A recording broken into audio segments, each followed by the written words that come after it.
Good morning, everyone. Welcome back to Little Shop of Nerds. I'm Mike. I'm Julia. Today we are going to talk about an anime. Today, what's today's hint, Jules? So today's hint is shogi. Today we're going to be talking about the 2018 anime known as March Coming In Like a Lion. Yeah, I kind of enjoyed it. Mike didn't enjoy it as much. It kind of got boring after the first half. I mean, it is a slice of life. The author for this is Chika Yumino, Yumino. She was actually, or they, I'm not quite sure on their gender. They are actually the author for Honey and Clover. So if you are familiar with Honey and Clover, this is also done by them. I remember reading Honey and Clover like way back when Shoujo Beat was still coming out like once a month, and they did have Honey and Clover in those magazines, and I did read them. And I always thought that was pretty interesting. So this is actually their work after Honey and Clover. And as far as I know, it is still ongoing. But it's basically about a boy named Ray, Ray Kiriyama, and he is a professional shogi player, but he's also a high school student. By the time the series ends, he's a third year, because he took a year off after middle school, because he just didn't want to go back to school, or he didn't think that he needed to, since he was going to go professional. But then he decided to go back, so then he is a year younger than all of his peers. So he was 18 years old as a second year student, instead of a third year student. So, yeah, he is a high school student, who is a professional shogi player. And he lives alone. And he visits his shogi teacher, Masachika Koda, in a shogi hall. So I don't know how from what I have read, because I don't know if I can't remember if it says in the anime or not, because I watched the first 15 episodes like a few years ago, and I just now got back and I just finished the series. And I had read that he's friends with this family, of three sisters, and their parents, their dad ran off, and their mom and their grandma died. So then they kind of just like live with their grandfather. He's a bit of an eccentric. Yeah, and he's actually one of my favorite characters, is their grandfather. And he, from what I understand, how they met was he had gotten his shogi peers, raised shogi peers, had gotten him drunk. Yep. And Akari finds him, brings him back to their house, and just kind of like helps him, like get sober and stuff like that. Pretty much, she's like helping. She likes helping stray animals. I guess that's also why she saw him like a little stray animal. Hell, they even have two fat cats. Yeah, I love their cats too. So, he's friends with this family, so he spends a lot of time with this family, and you can definitely tell that he has a thing for Akari. Mm-hmm. But there's three girls. There's Akari, Hinata, and Momo. Mm-hmm. And Hinata is the middle child, and you can definitely tell Hinata has a thing for Ray. He has a thing for her older sister. She has a thing for him. But Akari shows like no type of affection, in the beginning, romantic affection towards him. In the first half of the anime, you don't see anything, but then the second half you'll find out. Yeah. So, basically, I think the first season is basically just him trying to, get through, like just tries to get through being a professional shogi player. And That, and he's also trying to get back on track to trying to let people into his life, because turns out Ray had a loving family, but they all passed in an accident, and was adopted by his father's friend, and his father's friend is also loves shogi. I think also a professional. But here's the thing: he had his adopted father had 2 kids, and they didn't like Ray because he could beat them in shogi. yeah, so then his adoptive father um, just started paying more attention to Ray because Ray had that potential to be to be good at shogi, which Ray is very good at shogi. So he does have a rival named Harunobu Nikaido, which you remember when I texted you and said that it sounded like Nikaido sounded like Tanjiro? Mm-hmm. It's the same voice actor. So this series is actually only dubbed up to a certain point, and then it's just subbed the rest of the time. So I don't know if it's just because of what Crunchyroll is doing, to where they do this dumbass thing where they show some sub but not, or show some dub but not all of the dub, and then like dub and sub, because they've done it with they fucking do it with one of my favorite Gundam, Iron Blooded Orphans. They have the first season is subbed and dubbed, and then the second season they just have sub. So I don't know what their fucking problem is, but they fuck them for that. But yeah, so Nikaido is kind of like, ever since Ray beat him at shogi when they were little, like he kind of made it like his life's dream to be able to play against Ray. Mm-hmm. And they do become friends eventually. And just he's one of my favorite characters, but he's a really sickly character too. Like that's one of the reasons why he plays shogi so much, is because he's sick, and because he couldn't go out and play with like kids his age and stuff like that. So then he just got into shogi. Mm-hmm. And they do come to an understanding, and by the time the second season comes around, I think it's the end of the second season, they were supposed to go head to head in a match, and it was the newcomers match, I think, or the newcomers title or something. And Nikaido got disqualified because he passed out while he was in a match. So the guy that he was playing against ended up being the winner. And they said that the newcomers match, you had to be under the age of 26, and you had to be, I think, 5th Dan or lower. And this guy looked like he was older than 26. Mm-hmm. But he did play against Ray. Ray did win against him. He could have lost though, because he did make like a decision that could have cost him the match. But then he kind of like heard Nikaido talking to him, and he just didn't make that move.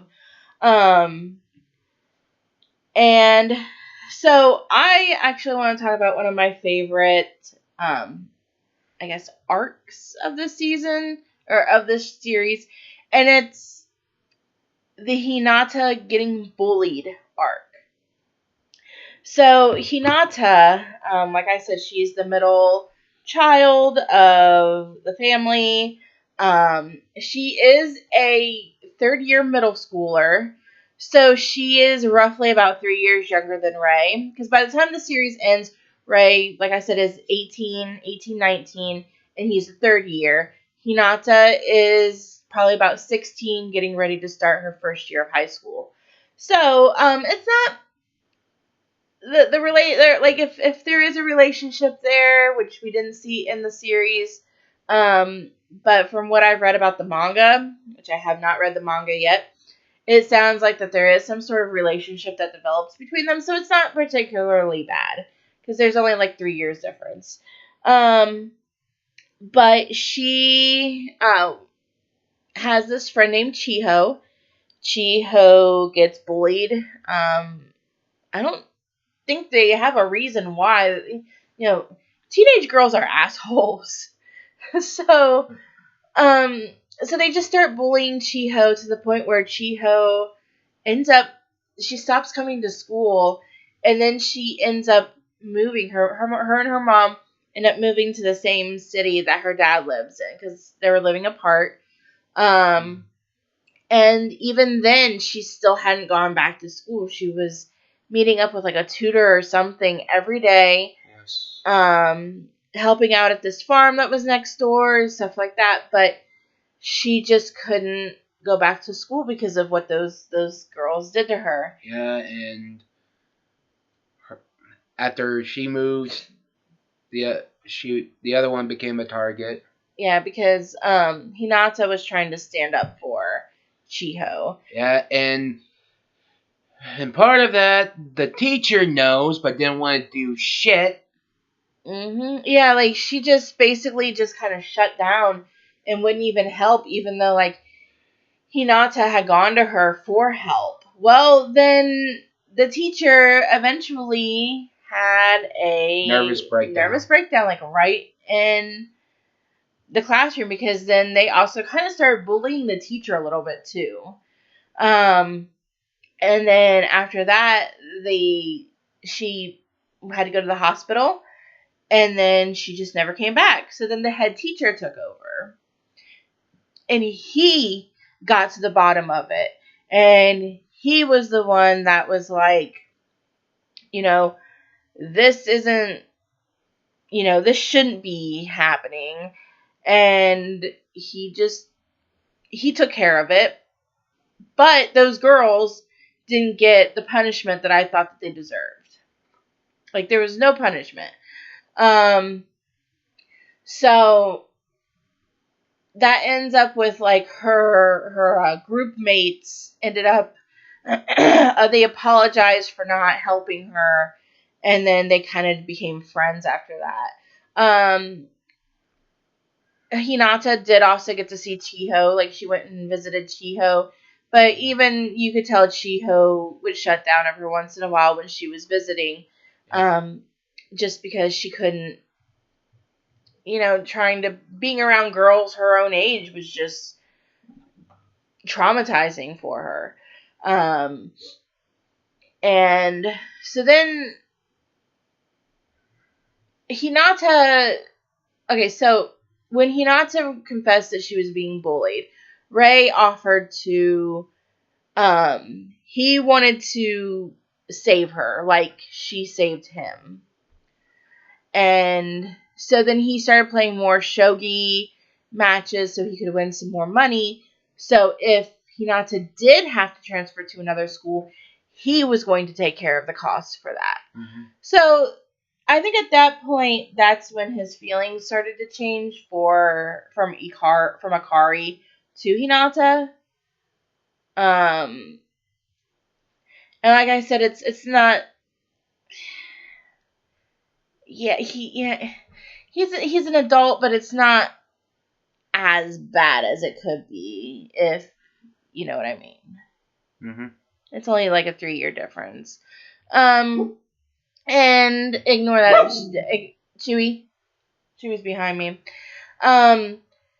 So what I think is, I just completely lost my train of thought because of Chewy. Okay, yeah. So Rei is very socially awkward too. So. He doesn't have many friends. His adoptive sister, Kyoko, kind of pushes him around a little bit. And she has this strange relationship with this married, older, professional shogi player whose wife is comatose. Mm-hmm. There was a scene where she kind of like forced herself into his house, and he was like, "Fine, you can stay here for the night." And then I think she wanted to get busy, so he pulled out a pair of handcuffs and he handcuffed her to the bed, and then went to sleep. Mm-hmm. So I don't know if they've actually ever done anything. I don't know if they actually explicitly said that they had a thing going. It might just be she has a thing for him, and he's just like whatever about it. But she would come over to his house, over to Ray's apartment, and sleep in his bed and eat all of his food. Because she did that to where Akari, Hinata, and Momo gave him like this food that they had made, and they saw him arguing with Kyoko, and they thought like Kyoko was his girlfriend or whatever. And then she ate the food that they gave to Ray, and Ray didn't like get any of it. Let's see what else. He has this match against this guy named Soya, who is like the grandmaster of shogi. And he has a match with him, and he loses spectacularly to him. And they ended up getting caught in a typhoon, so they had to stay in Sendai. And Ray's trying to figure out, like, what am I going to do? Because now I have this guy following me around. Because apparently he can't really hear. I guess he can, there's some things he can hear and some things he can't. But, like, the guy just kept, like, pointing at, or Shoya kept pointing at things, or, looking at things. And then Ray would be like, oh, okay. And he was able, he got them a hotel room, or separate hotel rooms, and he was in one room, Shoya was in the other, and then when Ray went to check out the next morning, Soya had already paid for both of their rooms and had left. I guess a friend, his name is Shimada, he ends up, he has like really bad chronic stomach problems. He's helped take care of Shimada when Shimada was having his match against Soya. I do believe it was with the match against Soya. Mm-hmm. And then he had a match against this really old guy who had been playing shogi for like ever, and he had won the same title for 10 years, and he almost lost the title, but he kept it, so then he got like the title like Eternal